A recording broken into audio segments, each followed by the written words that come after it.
Today on Locked On Red Wings, can Mason Appleton help the Red Wings penalty kill unit? And can JVR help the second power play unit convert a little bit more often?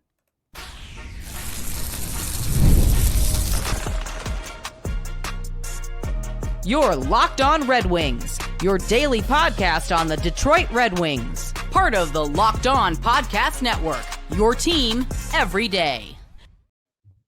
Welcome back to the Locked On Red Wings podcast. We're your hosts, Brian Fisher and Scotty Bentley. And last week, Scotty, right? Or was it earlier this week? We did the lineup predictions for the Detroit Red Wings, trying to predict. I just combined project and predict into one word. We're going to protect. Off to a rip-roaring start here. We're going to try and predict the special teams lines for the Detroit Red Wings. They made a couple of depth acquisitions to their team, and I think both those players have a shot at cracking the special teams, either power play 1, power play 2 rather, and penalty kill, but we'll predict all of them anyways, just to try and give you an idea what it could look like. Before we get to that, got to let you know today's episode is brought to you by Monarch Money. Take control of your finances with Monarch Money. Use code LOCKEDONNHL at monarchmoney.com for 50% off your first year.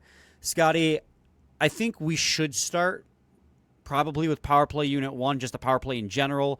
I think people are always ready to talk about the power play more than they are the penalty kill, because the power play is the exciting one that scores goals, while the penalty kill is just the one that costs us a lot of games. But power play unit 1 this year, I don't personally see a lot of change because what they had was clicking so well. Where are you at with power play 1? Yeah, I really, especially now with Kane, officially coming back, I'm not sure power play 1 changes at all.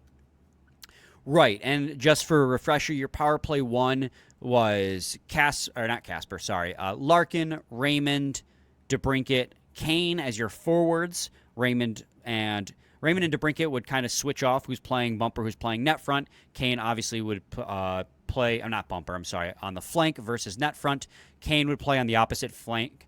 Larkin would be your bumper, and Seider would be your power play 1 quarterback.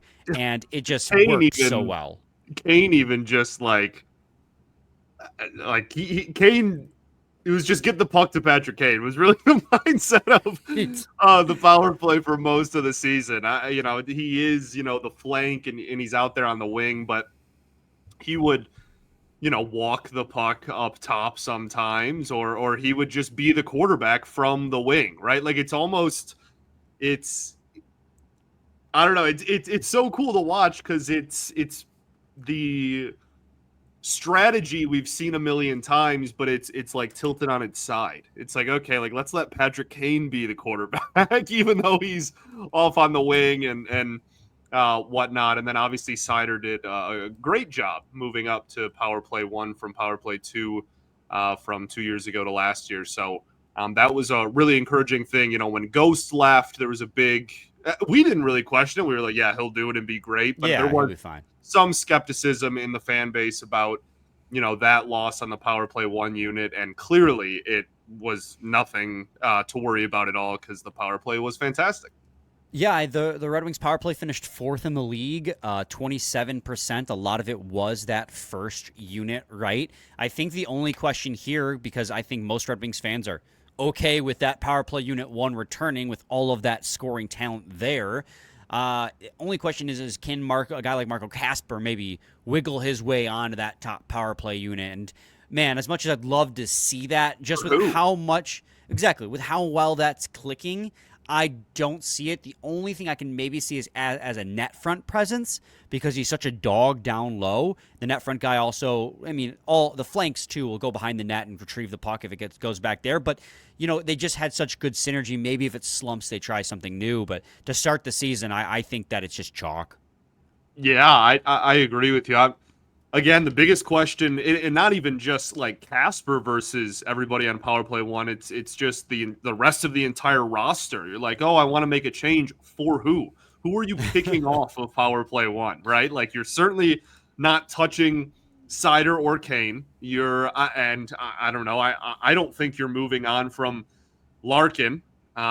being the bumper. He did that really well. Even Raymond, when Larkin, missed a couple of games, went in for bumper in power play 1 and looked fine. I don't think Raymond's going anywhere, and Cat just put up, 39 goals. Like, I don't know. I really don't think there's really much wiggle room there, or there is really an opportunity for anyone else to enter power play 1 until, as you mentioned, the season started and we see if it carries over from last year. Well, and that brings us to power play 2, where I think there's a little bit more room for conversation to be had. The power play unit 2, and I don't have the stats up in front of me on exactly who converted more, but I can say, having watched the games, it felt like 3/4 of the power play goals were probably scored by that top power play unit. The second power play unit was less so successful.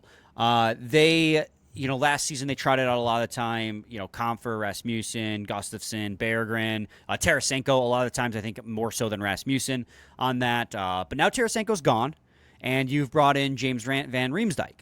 So you're going to have a little bit of a new look to your second power play, and I think that it could be better for that. Obviously, losing a pure shooter like Tarasenko might hurt. Not that he added it too much last year, but hypothetically, it was a pretty good second power play unit.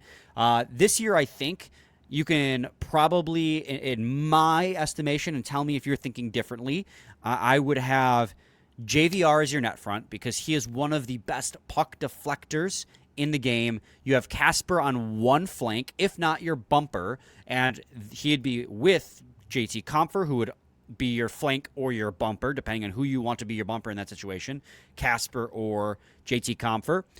And then on the other side, I'm thinking probably Jonathan Berggren, again, just for another pure shooter along the weak side flank. And then Gustafsson again on your power play 2 quarterback specialist. But I think there might be a room for Edvinsson. But anyways, I'll get your thoughts first on mine before we talk about other guys. So I really do think that the biggest question mark is defense there.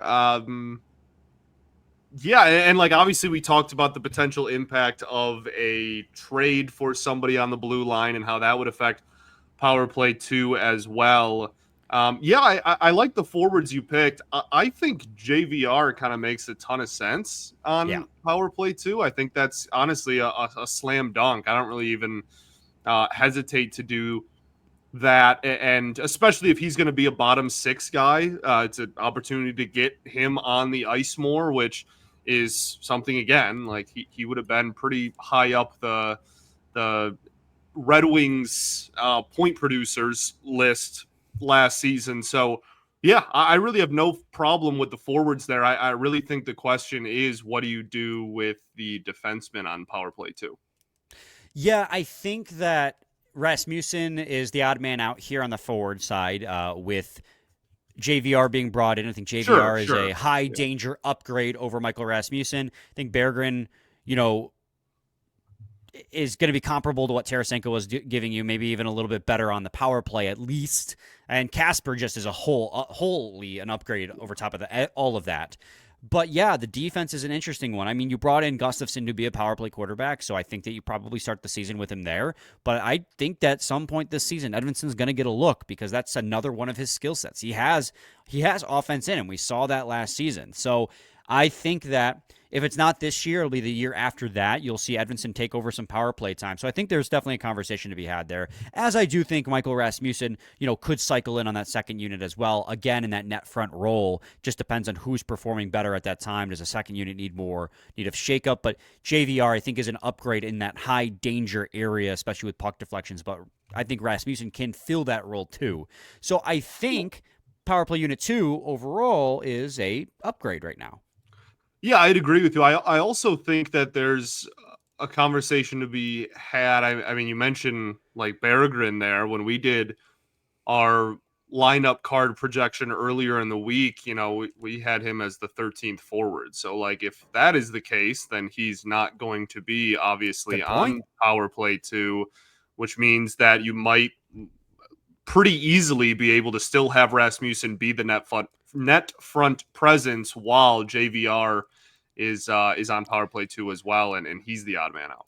Or you sub out Rasmussen as one of your flanks, right? Because JVR's our net front, and you put Soderblom there. I think Sure. Soderblom is a dark horse candidate for power play time too. Great point. Because he's got some really nice offensive zone hockey IQ. He's got some silky smooth mitts. I think that with his reach and his skill, he could easily earn himself a power play 2 spot. And like you said, it was a great point. We had Berggren slotted as the 13th forward. So on games he's not playing, well, you're going to need somebody to slot there. So I think that he is absolutely both obviously Rasmussen and Soderblom are candidates for that spot. So I would almost I'm now rethinking my power play unit too, and I might put Soderblom over top of Berggren. I mean, Berggren's a better pure shooter, I think, but I think Soderblom's going to get more consistent playing time. But part of that's I'm a little down on Berggren at this point. Well, would you still have Rasmussen in there too? Rasmussen as like a guy who can filter in. At that point, I mean, JVR's still my net front. Casper's on my other flank. Compher's in my bumper, or flip Casper and Compher, but regardless. So Rasmussen's just an option. He's not my everyday power play 2 guy. For sure. Yeah, fair enough.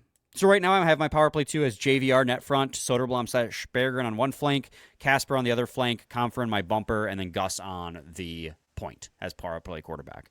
Yeah, and I think that honestly that the blue line situation with power play 2 is something that we kind of watch going into the preseason even, right? Like this is not necessarily a foregone conclusion that Gustafsson is going to be in that role on opening night right now. I think he's certainly the favorite, but you know, if you see enough in preseason games even or in camp to say otherwise, then you kind of can pull trigger on that. It's not as much of a foregone conclusion as like pretty much all of power play 1 is. Correct. So we're going to head to a quick break. When we return, we're going to talk about the penalty kill, so stay tuned for that. Segment 2 of Locked on Red Wings. Ever wish managing your money felt easier? With Monarch Money, it can. Whether you're growing your savings or planning a big purchase, Monarch puts you in the driver's seat. It's like having your own personal CFO, giving you full visibility and control over your finances. Monarch Money is more than a budgeting app. It's a complete financial command center. You can track all your accounts, investments, and spending in one place, so in addition to managing your money, you can also build your wealth. Take control of your finances with Monarch Money. Use code LOCKEDONNHL at monarchmoney.com for 50% off your first year. That's monarchmoney.com, code LOCKEDONNHL for half off your first year. Last year, Scotty, the Red Wings penalty kill was near dead last in the entire NHL. I'm sorry, it did finish dead last in the NHL, but it did creep above 70% at the very end. Most of the season it was sitting at like 68 or 69%. It creeped above to 70%, 70.1% by the end, still dead last in the NHL, and I think the second worst in all of hockey ever. Last I had checked. They were historically bad penalty kill.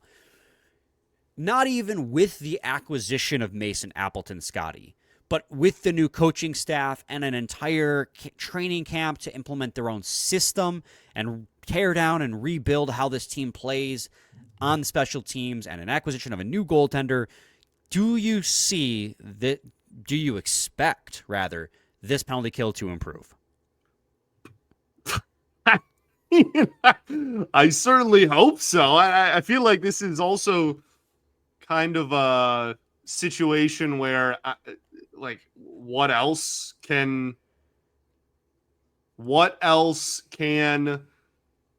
I trying to say? I think this is a scenario where like it can't possibly get worse, right? True. I mean, dead last, like, well, let me phrase it this. Are you hoping for a marginal increase from like 32nd to 25, or do you want like a step, like you want this to be in the teens? Because I'm at a point now where I want this team to be in the team. Like, look at this season last year. As terrible as they were at 5-on-5 scoring, if they had a penalty kill that was 19th in the league and not 32nd, which is a difference of, you go to 19% or 19th, that's 77%. 7% better. They might be making the playoffs. Like, if you have a slightly below league average penalty kill last season, you might be making the playoffs. Because that's how bad the penalty kill was. So, for me, while I think it's unfair to expect the power play to again finish 4th in the league, my expectations of the penalty kill are to be in the top 20. And maybe that's ridiculous of me to expect them to be 12 position spots better in the penalty kill standings, but like, you can't expect to make the playoffs and be in the bottom 10 of the penalty kill. Well, yeah.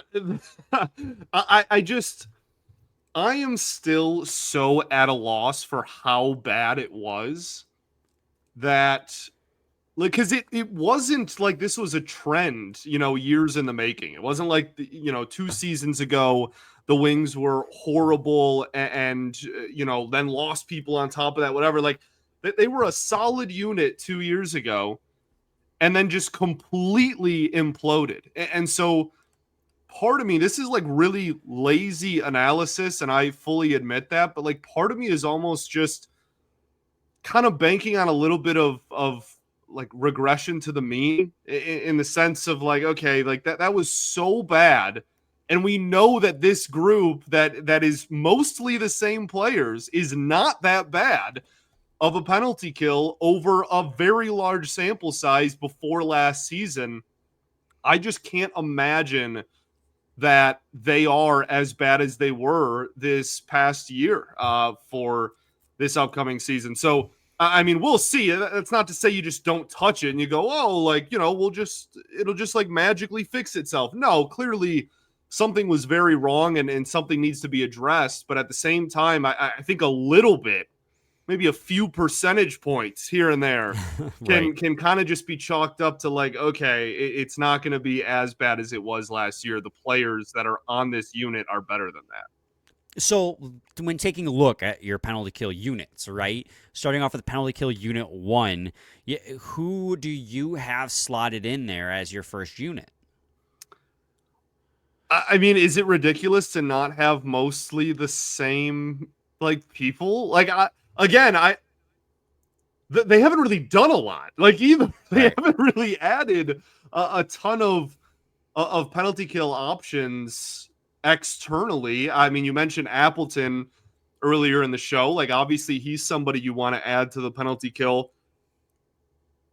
Is there anybody? Is there any other new faces besides him? And then obviously, like you hope Gibson can be better in net. But that doesn't count. Like, is Right.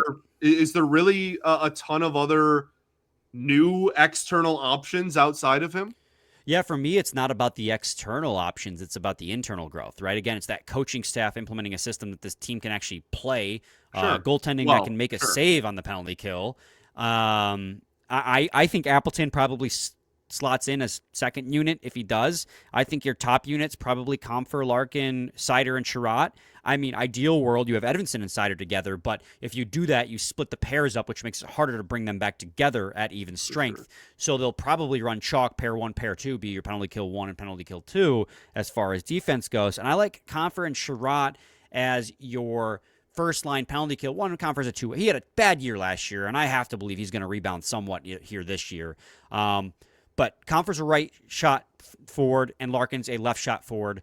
I think that that's going to be incredibly valuable in the defensive zone when it comes to faceoffs. They'll switch off who's taking the faceoff depending on what side it's on, because winning that possession on the faceoff is super important. I think that's my penalty kill 1. How do you feel about that? Yeah, I'm fine with that. I think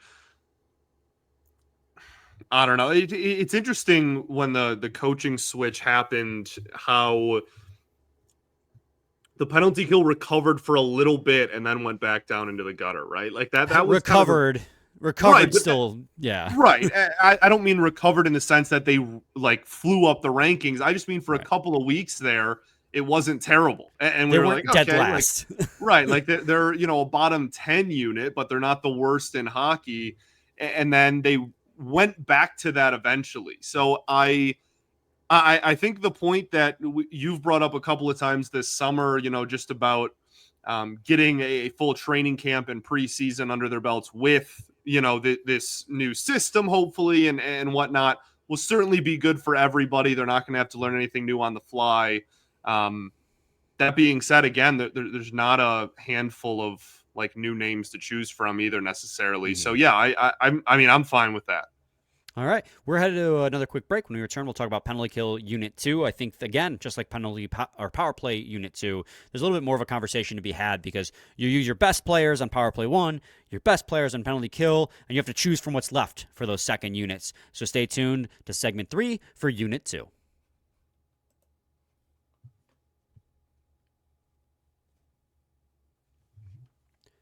Segment 3, Locked On Red Wings podcast. Scotty, power play unit 2. I actually really struggled when making this one. Yes, penalty kill unit 2. I really struggled to make this one because I actually have like 4 forwards I could slot in the second penalty kill unit, but only 2, hypothetically. I mean, theoretically, you could do 4, no defense, but who would ever do that? So you only have 2 slots for forwards that you can put there. And I ended up settling on Andrew Kopp, who I thought was a slam dunk, and Mason Appleton. I think part of the reason you brought Appleton is to help you at 5-on-5 defense as well as penalty kill defense. So just for the sake of getting fresh blood in there, I wanted Mason Appleton in there because you know it's a role he can play. Kopp, I'm not so worried about getting a right shot center on the penalty kill unit 2 because Kopp is a career face-off killer. He is incredible at the face-off. So either side, I'm not too worried about that. Plus, he's really good defensive center. So I went with Appleton and Kopp just on the baseline, and then of course that means power play penalty kill unit 2 defense was Albert Johansson and Simon Edvinsson, who again they're a pairing at even strength. I think that makes sense. Yeah, I agree with you, and I think when you look at, you zoom out and you look at the units as a whole, like you do see the impact of Appleton and hopefully again raising the floor a little bit of this penalty kill unit and having it not be just a complete and utter train wreck. And obviously one guy on the second unit is not going to do that by himself. But I think that, again, improving the depth down in the second unit can help the first. I mean, as we talked about when we signed him, it really would not shock me whatsoever if either of those guys you mentioned, Kopp or Appleton, got serious looks in penalty kill 1 throughout the year. I agree. As well. Yeah, I think the only reason why you don't put Kopp and Larkin, if you're like you're not putting Larkin on, I mean you could put Larkin on penalty kill unit 2. It's not really that big of a deal. Then you have Kopp and Comfer on the top pair. You still have your left and your right shot face-off draws, but it's just I like that logic in my head a little bit better for Larkin and Comfer together than with Kopp being on the second unit, because I have a lot more faith in Kopp's ability to win faceoffs. Not that Larkin's bad by any stretch of the imagination, but I just like that's what Kopp's known for. Like that's his shtick. Yeah, for sure. No, and that's a fair point. I'm trying to think if there's a. I agree with you though. Like they could go anywhere. Yeah, for sure. I'm wondering if there's a maybe a correlation between the even strength lines and what happens in the penalty kill as well. Like you know, if you want to put Comfer and Larkin together, that's fine. If you want to put Kopp up there, that's fine. I wonder if that decision maybe determines like where they fall on the 5-on-5 lines. I don't know, like maybe if you have Larkin and Kopp playing together, then that means Kopp is going to be further down in the lineup cards that you can throw, third pair or third line out there. I don't know. That's just like spitballing. Casper?